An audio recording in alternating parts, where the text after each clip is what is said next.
Welcome to Not Milk Never Milk. Subscribe if you're lactose intolerant.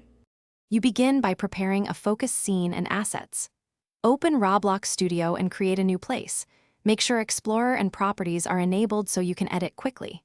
Once done, add or import terrain and configure lighting and atmosphere to match the event mood. You also decide which disasters you'll implement: flood, tornado, earthquake, and gather or create particle systems, sounds, and damage scripts. This early setup saves time when you start wiring events and triggers.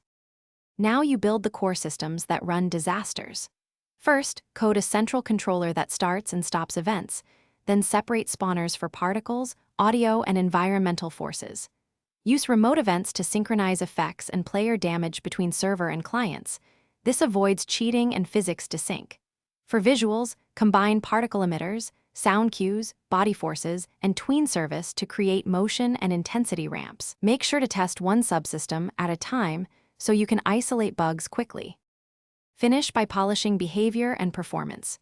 Tune particle counts, use level of detail models, and limit spawned objects per second so servers stay stable.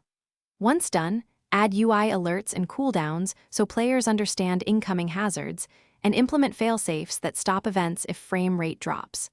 Playtest in multiplayer and profile with micro profiler and network statistics.